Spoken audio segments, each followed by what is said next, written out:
하나님이 계시니 나는 안전합니다 라는 제목으로 하나님 말씀 나누겠습니다. 어느 날 기도를 하는데 이렇게 기도를 했던 기억이 납니다. 하나님, 나와 함께 해 주십시오. 나와 함께 해 주십시오. 기도하고 이렇게 일어서는데 문득 그런 생각이 납니다. 무슨 생각이 나냐면 나에게 임했던 하나님의 은혜들, 그 은혜들이 생각이 나는 거예요. 나와들 함께 하셨고 나와들 동행하셨고 내 인생과 삶을 만들어 가시는 하나님. 그런데 뭐가 그렇게 부족하다고 매번 나와 함께 해 주십시오, 나와 함께 해 주십시오 이렇게 기도하는지 모르겠어요. 나와 함께 해 주십시오라고 기도하기 전에 사실은 먼저 하나님 감사합니다, 우리 인생을 만들어 주신 하나님 감사합니다, 이렇게 기도하는 것이 맞을 것 같아요. 그래서 기도하면서 하나님 감사합니다, 지금까지 우리를 붙들어 주시고 인도하신 하나님 감사합니다, 이 고백을 수없이 했던 기억이 납니다. 안전이라는 사전적인 의미를 찾아봤습니다. 오늘 제목이 안전이잖아요. 안전. 위험이 생기거나 사고가 날 염려가 없음, 이렇게 되어 있습니다. 위험이 생기거나 사고가 날 염려가 없대요. 그래서 우리가 기도할 때마다 기도의 제목 가운데 하나님, 나와 함께 하셔서 안전하게 해 주십시오, 이렇게 기도하는 것이 우리의 기도의 제목인 것 같아요. 여기서 신앙의 중요한 부분을 우리가 놓치게 됩니다. 놓치게 되는데 그것이 뭐냐면 하나님은 내가 필요할 때 찾는 하나님이 아니에요. 내가 필요할 때 나에게 찾아와 주시고 그때마다 내가 기도할 때마다, 그러니까 필요합니다 할 때마다 찾아오시는 분이 아니에요. 그럼 모두가 다 궁금해할까요? 궁금해할 거예요. 하나님은 어떤 분이십니까? 제가 오늘 드리고 싶은 말씀은 하나님은 이미 우리의 삶 가운데 깊이 개입하고 계시는 하나님인 줄로 믿습니다. 사실은 우리가 그걸 잘 모르는 거예요. 모르고 하나님이 계심에도 불구하고 없는 것 같고, 하나님이 계심에도 불구하고 내 욕심 때문에 부족한 것 같은 거예요. 이게 바로 하나님입니다. 우리의 신앙이고, 미신과 우상신, 미신과 우상신의 특징이 있습니다. 그것이 뭐냐면 크기가 크고 또 화려하고 섬세하고 그런 거예요. 또 하나는 대가를 요구한다는 거예요.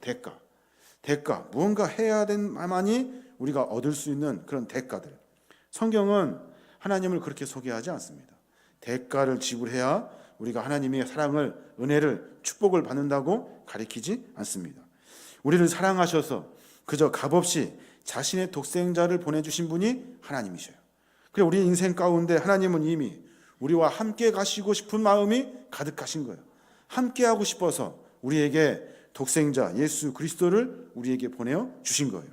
그를 믿는 자마다 멸망하지 않고 영생을 얻게 하시려고 하시는 것이 하나님의 마음이라는 거예요.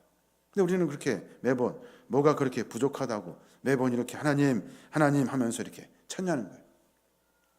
나를 위해 오신 예수님을 믿는 믿음 굉장히 중요합니다. 나를 위해 오신 예수님, 값없이 나에게 많은 것들을 거저주시는 예수님, 나에게 삶 가운데 여러 가지 일들을 통해서 나를 인도하시고 대가도 없이 아무런 값도 없이 그저 도우시고 인도하시는 하나님, 그 하나님을 우리가 매번 잃어버리고 내 욕심을 더 채우려고 하나님을 이용한다는 거예요. 솔로몬이 성전을 지은 다음에 백성 앞에 축복하며 기도합니다. 뭐라고 기도하냐면 열왕기상 8장 57절에 보니까 우리 하나님 여호와께서 우리 조상들과 함께 계시던 것 같이 우리와 함께 계시옵고 우리를 떠나지 마시오며 버리지 마시옵소서. 솔로몬이 그렇게 간절하게 기도를 합니다. 근데 하나님 보기에는 참 웃긴 거예요. 하나님은 사실 한 번도 떠난 적이 없습니다. 열왕기상 9장 3절에 보니까 여호와께서 그에게 이르시되 내 기도와 내 앞에서 간구한 바를 내가 들었은즉 나는 내가 건축한 이 성전을 거룩하게 구별하여 내 이름을 영원히 그곳에 두며 내 눈길과 내 마음이 항상 거기에 있으리니. 원래 하나님은 하나님을 찾는 사람들, 하나님의 백성들, 이스라엘 백성들과 늘 언제나 함께 하시는 하나님이라는 거예요. 내 눈길, 내 마음을 항상 거기에 두겠대요. 약속을 받았습니다. 그런데 떠나는 건 누구냐면은 솔로몬 자신이에요. 열왕기상 10장에 보면은 스바 여왕이 솔로몬을 찾아옵니다. 그랬더니 거기에 혹 빠져버려요. 마음을 빼앗겨 버려요. 11장에 솔로몬의 마음이 여호와를 완전히 떠나버립니다. 11장 9절에 보니까 솔로몬이 마음을 돌려 이스라엘의 하나님 여호와를 떠나므로 여호와께서 그에게 진노하시니라. 여호와께서 일찍이 2번이나 그에게 나타나시고 이 일에 대하여 명령하사 다른 신을 따르지 말라 하셨으니 그가 여호와의 명령을 지키지 않았으므로. 누가 떠나는 겁니까? 누가? 하나님이 떠나는 것이 아니라 솔로몬 자신이 떠나는 거예요. 내 마음 가운데 하나님을 담아두어야 될 마음에 욕심의 마음을 담아둔 거예요. 정욕의 마음을 담아둔 거예요. 그래서 하나님이 떠나신 거예요. 솔로몬 자신이 하나님을 떠난 거예요. 솔로몬 처음부터 하나님을 떠나면서 매번 하나님께 그저 주십시오, 하나님 간구하십시오, 간구하면서 그렇게 살았다는 거예요. 우리도 다 그러면서 살아요. 하나님 도와주세요 기도하지만 하나님은 이미 우리의 삶 속에 깊숙이 들어와 계시다는 사실을 여러분 기억하셔야 됩니다. 그래서 매번 우리가 할 수 있는 기도는 뭡니까? 감사예요. 먼저 감사. 하나님, 인생을 만들어주신 하나님 감사합니다. 우리 인생 가운데 개입하여 주신 하나님 감사합니다. 이 감사는 앞으로 장차 하나님이 일하실 기대에 대한 소망을 담은 감사가 되는 거예요. 그 감사로 말미암아 나를 인도하신 하나님이 앞으로 우리의 삶을 책임져 주신다는 거예요. 하나님이 우리를 떠나는 것이 아니라 우리가 하나님을 떠나는 악을 매번 반복해서 범한다는 겁니다. 하나님이 또 사울에게서 떠납니다. 사울에게서. 오늘 사무엘상 16장 14절에 보니까 여호와의 영이 사울에게서 떠나고 여호와께서 부르시는 악령이 그를 번뇌하게 한지라. 하나님이 떠난다고 안 했는데 왜 갑자기 사울에게서 하나님이 떠나신 겁니까? 왜 떠나는 겁니까? 사울과 아말렉의 전투에서 사울이 승리를 합니다. 근데 그때 하나님이 당부를 해요. 지금 가서 아말렉을 쳐서 그들의 모든 소유를 남기지 말고 진멸하되 남녀와 소아와 젖 먹는 아이와 우양과 낙타와 나귀와 모두를 죽이라. 하나님이 그렇게 명령하셨어요. 그런데 사울이 하나님의 선택받은 사울이 그걸 새카맣게 잃어버립니다. 새카맣게 잃어버리고 그리고 나서 좋은 것들을 다 자기가 챙겨요. 오늘 사무엘상 15장 9절을 보니까 사울과 백성이 아각과 그의 양과 소의 가장 좋은 것 또는 기름진 것과 어린 양과 모든 좋은 것을 남기고 진멸하기를 즐겨하지 아니하고 가치 없고 하찮은 것은 진멸하니라. 자기가 보기에 좋은 것들은 따로 다 챙겨 놓은 거예요. 하나님이 사울을 기름 부어서 왕으로 삼으셨잖아요. 그런데 하나님이 늘 함께 동행하며 살면서 하나님의 백성으로 살지 않는 거예요. 그 모습을 보시고 하나님이 화가 나신 거예요. 11절에 내가 사울을 왕으로 세운 것을 후회하노니 그가 돌이켜서 나를 따르지 아니하며 내 명령을 행하지 아니하였음이라. 그러면서 사무엘이 근심하여 온 밤을 여호와께 부르짖으면서 기도를 합니다. 사랑하는 여러분, 하나님은 우리와 늘 언제나 함께하고 싶으신 것이 하나님의 마음입니다.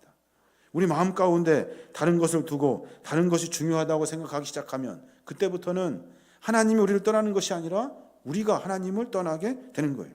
하나님이 우리에게 찾아와 주셔서 나 같은 것, 보잘것없고 형편없는 사람을 하나님의 사람 되게 하셨고 하나님의 백성 삼아 주셨다는 거예요. 하나님은 우리에게 늘 관심을 갖고 계셔요. 눈을 떠서 매번 매 순간 하나님이 동행하시고 함께하기를 원하시는 것이 하나님의 마음이라는 거예요. 그래서 임마누엘 하나님이 우리와 함께 계십니다라는 그 뜻의 임마누엘은 마태복음 1장 23절 처녀가 잉태하여 아들을 낳을 것이요 그 이름은 임마누엘이라 하셨으니 이를 번역한즉 하나님이 우리와 함께 계십니다. 왜 하나님이 독생자 예수 그리스도를 우리에게 보내주셨냐는 거예요. 왜 보내주셨습니까? 우리와 함께하고 싶어서. 그저 하나님 우리와 함께 하십시오가 아니라 하나님은 우리와 함께하고 싶은 것이 하나님의 마음인 거예요. 그 마음을 이해하지 못하면 하나님은 우상신이 돼버리는 거예요. 그저 기도하면 들어주는 무슨 신주단지 같은 것이 되는 거예요. 고백할 때마다 하나님은 나와 함께 하신다는 사실을 내가 삶 가운데 알고 감사하는 것이 먼저가 되어야 하는 거예요. 사람들은 그것을 잘 이해하지 못해요. 우리의 인생을 지금까지 인도하신 하나님, 누구의 은혜로 지금까지 왔습니까? 우리 인생을 책임져 주고 계시는 하나님, 누구 때문에 이 생명 보존하면서 여기까지 왔습니까? 하나님, 나와 함께 하시고자 하시는 하나님, 그 하나님이 우리의 삶의 여정 가운데 나는 잊어먹고 있었는데 나를 지금까지 지켜주시고 인도하셨다는 거예요. 궁금한 것이 무엇입니까? 고민되는 것, 하나님이 함께 하시는데 약한 것 같아요. 하나님이 함께 하신다고 말하는데 그 함께 하심이 약한 것 같아. 부족한 것 같아. 내 욕심을 태우기 위해서, 내 형통을 위해서 하나님 뭔가 해주셔야 됐다고 생각하는 거예요. 그러니까 매번 부족한 것 같고 연약한 것 같고 약한 것 같아요. 그런데 이미 하나님은 우리를 통해서 일하시고 계신다는 거예요. 왜 하나님이 나와 함께 하기를 원하시고 매 순간마다 그 마음으로 나에게 허락하시나요? 하나님은 우리를 통해서 분명히 일하시고 원하시는 것이 하나님의 뜻인 줄로 믿습니다. 이것이 하나님의 마음에 합한 사람이에요. 내 욕심 가지고 기도하지 않습니다. 내 마음에 하나님을 두고 매 순간마다 하나님이 나와 함께 계시고 싶은 거룩한 마음으로 감사하면서 그저 감사합니다 하나님, 그러면서 하나님을 내 마음에 두면서 살아요. 그러면 삶의 여정 가운데 부족함이 감사로 바뀌게 되고 연약함이 하나님의 능력을 바라보기 때문에 소망과 기쁨을 만나게 되는 거예요. 왜냐하면 하나님이 우리와 함께 하시니까.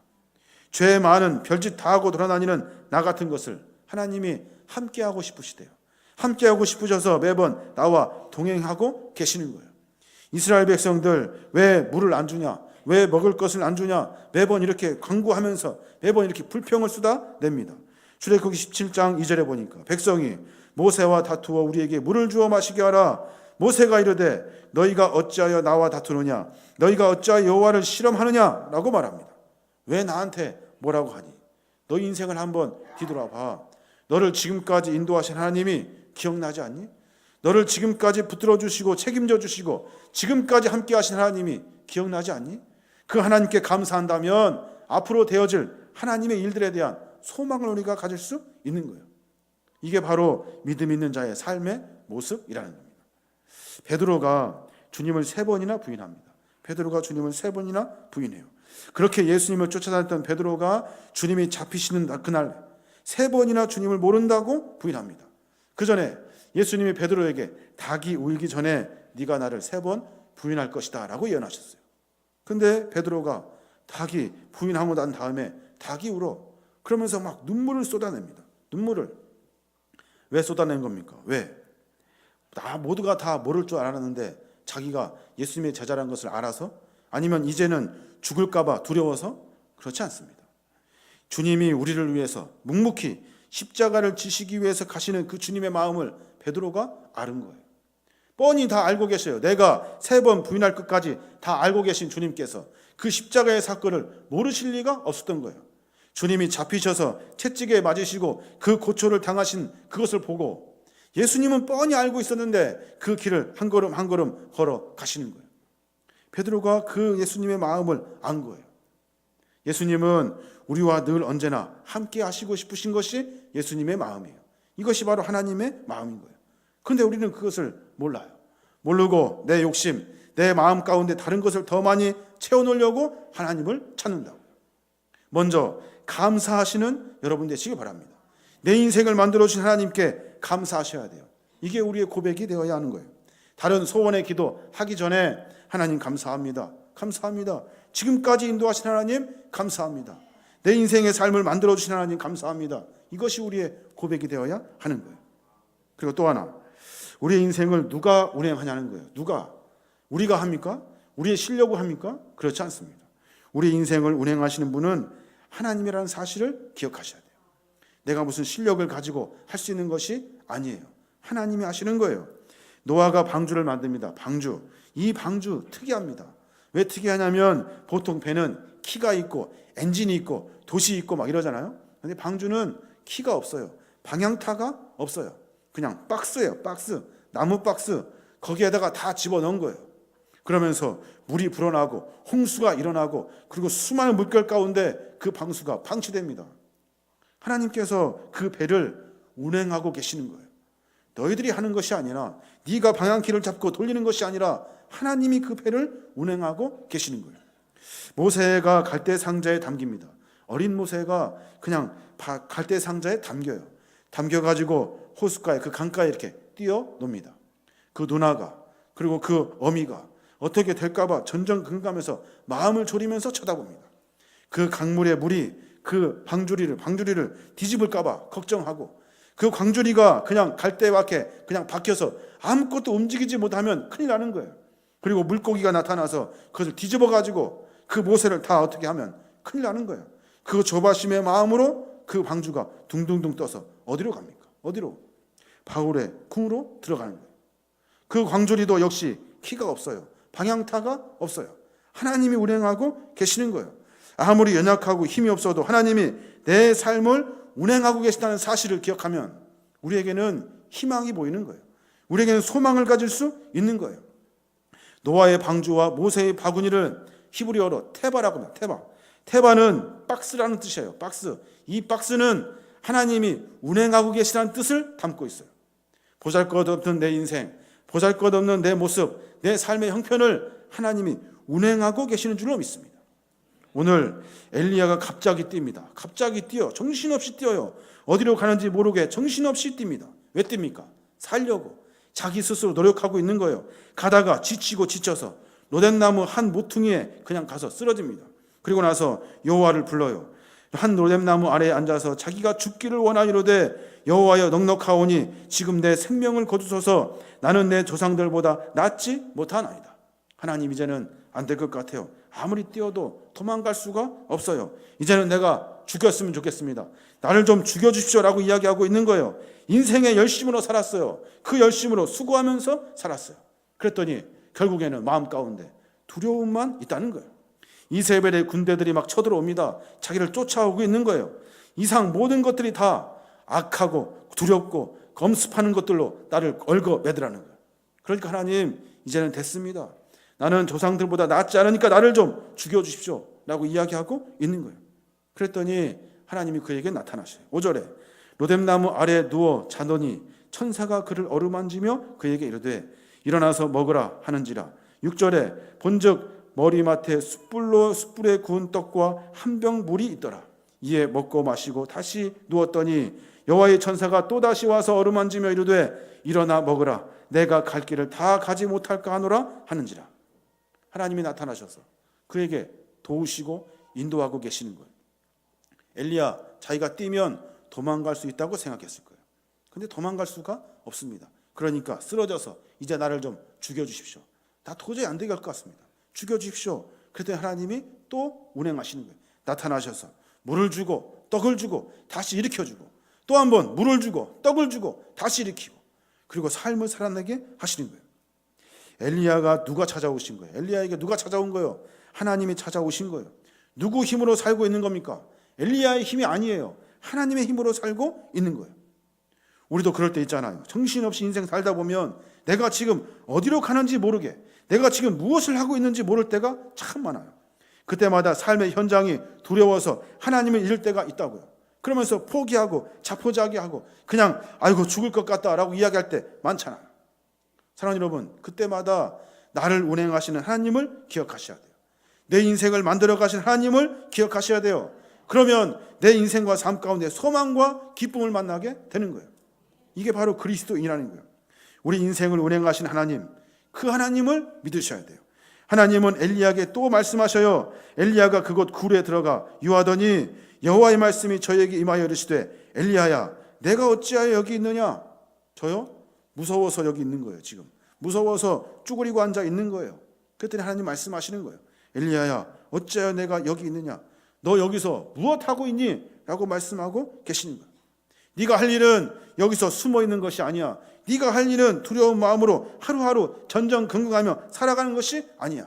너에게는 할 일이 있어라고 말씀하시면서 10절부터 그가 대답하되 나는 하나님의 열심을 위반합니다. 나는 이제 죽어야 되겠습니다 라고 말하는 그 엘리야에게 이리오라고 하면서 언덕에 엘리야를 딱 세워 놓습니다. 그리고 나서 여호와기상 19장 11절부터 말씀하고 계시는 거예요. 여호와 앞에 크고 강한 바람이 산을 가르고 바위를 부수나 바람 가운데 여호와께서 계시지 아니하며 바람 후에 지진이 있으나 지진 가운데서도 여호와께서 계시지 아니하며 또 지진 후에 불이 있으나 불 가운데도 여호와께서 계시지 아니하더니 불 후에 세미한 소리가 있는지라. 이 말씀이 도대체 무슨 말씀입니까? 살아가면서 우리의 상황과 형편 가운데 크고 강한 바람 같은 것이 있다는 거예요. 거기에는 하나님이 계시지 않아요. 그것 가지고 우리를 엄습하고 무너뜨리지 않는다는 거예요. 지진 같은 것이 일어나서 내 인생을 다 뒤집어 엎을 것 같죠? 하지만 거기에도 하나님은 계시지 않으셔요. 불이 나가지고 내 인생 홀딱 다 타버릴 것 같죠? 거기에는 하나님이 계시지 아니하셔요. 왜냐하면 하나님은 그렇게 해서 일하시는 분이 아니시라는 거예요. 나와 함께 가신 하나님, 내 옆에 동행하고 계시는 하나님, 너를 꼭 붙들어 주시고 안아주시는 하나님, 그 하나님을 설명하려고 지금 이 이야기를 하고 있는 거예요. 봐라, 세상에서 엄습하는 것, 불 같은 것, 바람 같은 것, 지진 같은 것들이 보이지? 나는 거기에 있지 않아. 나는 그곳에서 일하지 않아. 그것이 너를 엄습한다고 생각하지, 너를 엄습하는 것이 나의 계획이 아니야 라고 말씀하고 계시는 거예요.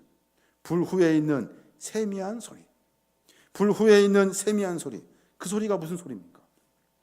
하나님이 우리에게 명령하시는 소리예요.